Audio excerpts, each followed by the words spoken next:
Right, back with you again. Second video of the day.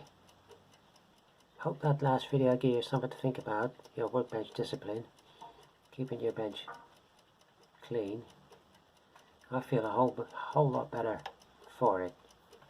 Maybe just a psychological thing, but I do feel a whole lot better for it. Cheers. Yet another cup of tea. Looking forward to later liver and onions for tea. Fantastic. Right, brushes are here for giveaway.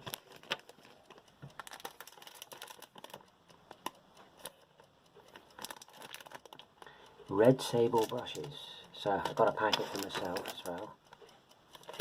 So I'll give you another couple of days for anybody that's latecomers that wants to have a go for 5 red sable brushes. So what should we say?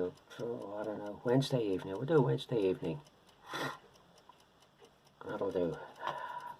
Because it's amazing how dirty your glasses get and how quickly they get dirty. It doesn't matter how you try and clean them.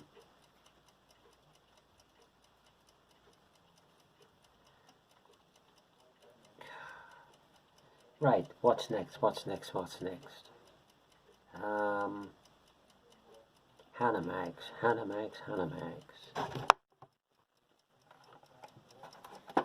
As you can see, this one's in bits because I gotta get all that crummy paint off it. This is what I'm gonna have a go at in a bit. A bit too hot for painting today, really, but 75 degrees. But there's still stuff you can do on your bench, putting stuff together, or in my case, getting the paint off this Hannah Mag. The 2 that I ordered, they're here.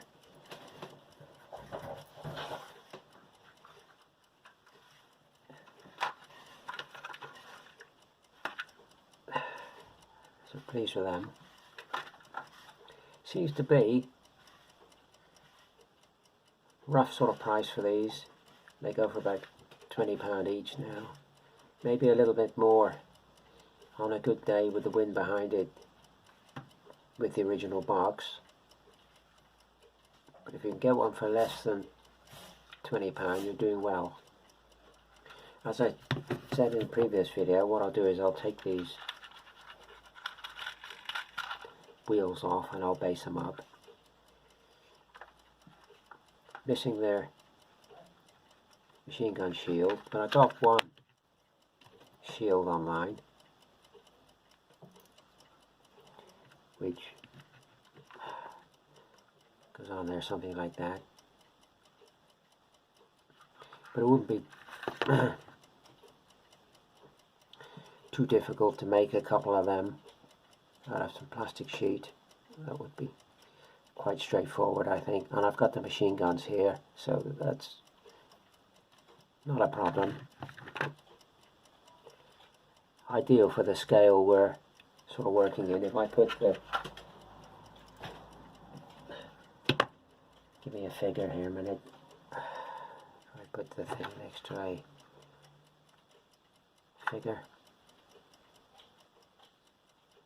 that's pretty good. 132 and 135. I think that's pretty good. I'm happy with that. And what I also found was online, which I thought would be useful.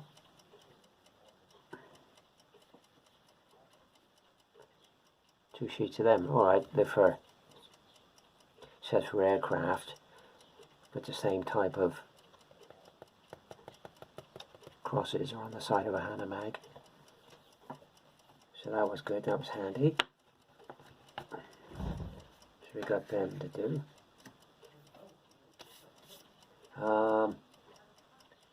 Our civilians have all been given name tags now. I don't know who this guy is. Dirk Gardens, vegetable seller, Dutch Underground. So they're all done.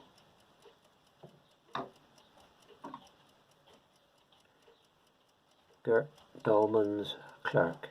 I thought he'd be a sort of office clerky type figure with a suit on. So that's them done.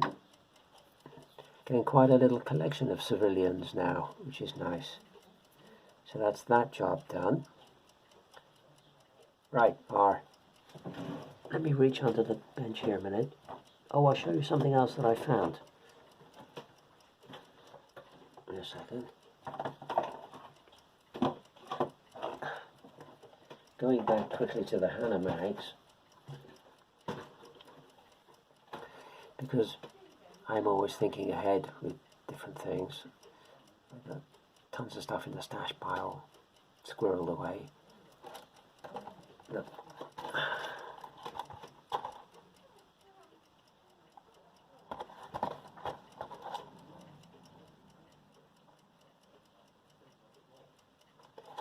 Perfect for going into one of them Hannah mags.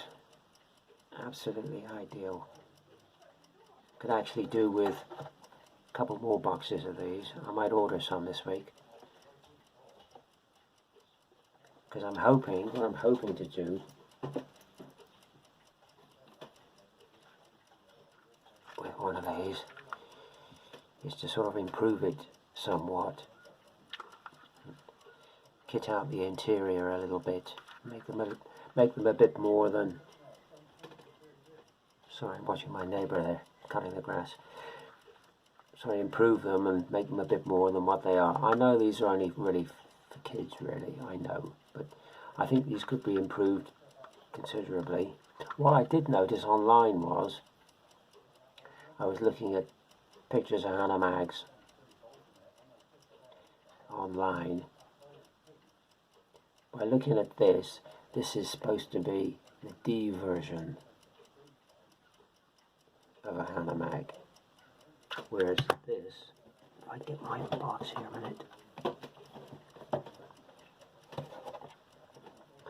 that is the A version.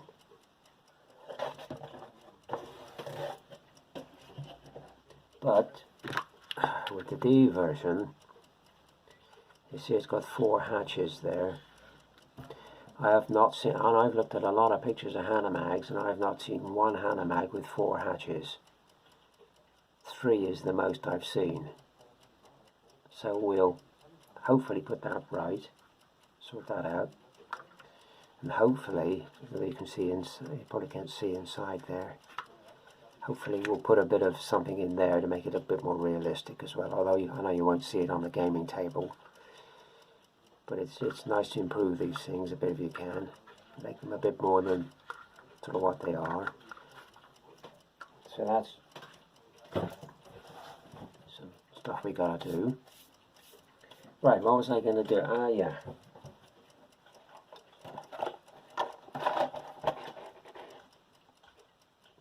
That, which we did for our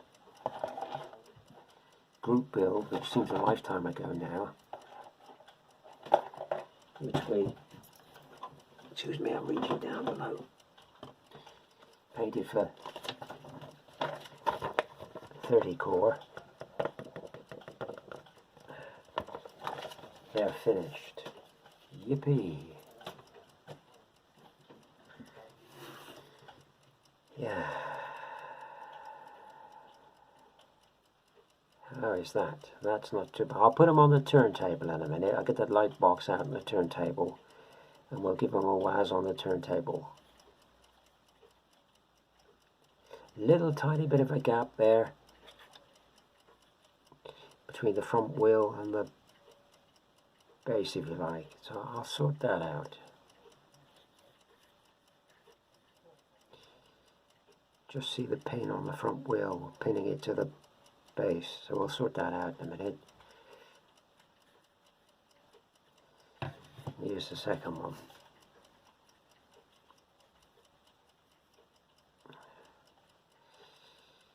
Very, very nice. Get the guy a map on his clipboard. Again there, you can just see the pin on the front wheel, pinning it to the base, so we'll sort that out.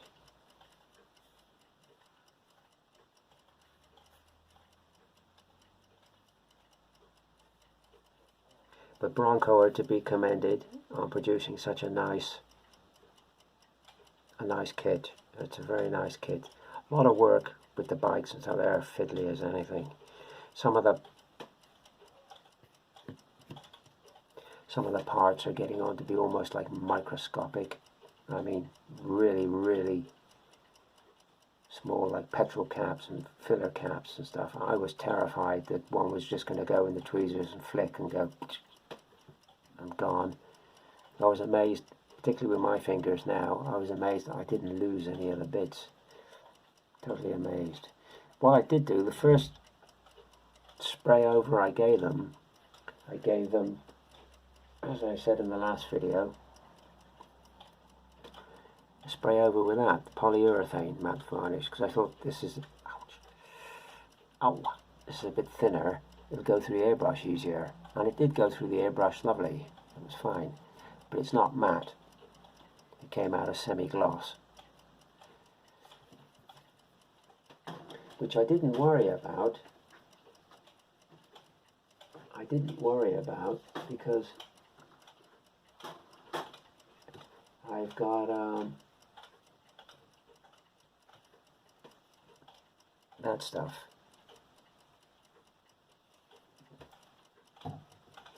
And I knew once I applied the decals, the varnish had dried, and I'd applied the decals, I was going to go over it with that stuff, so I didn't worry about it. But I did that particular varnish, I did thin that slightly with some airbrush thinner, and that went on fine as well. And they came out, yeah, very nicely. As you get a better look at them in a minute in the light box. But yeah, well pleased to get them done. So that's that. So it just remains now to get the light box out and a decent camera, and we'll get some footage of these civilians and these bikes for 30 core and stuff. We'll get some proper pictures of them. I will at some point, I'll paint some more stuff for 30 core to go with the Arnhem project. It's why I gave these civilians, I've given them all sort of Dutch names, because it's all for the Arnhem thing. The only one I couldn't give a Dutch name to was this guy there, because he's obviously a French policeman, so you had to give him a French name. It's just, he came in the pack with all the others, so Louis Moreau, police officer.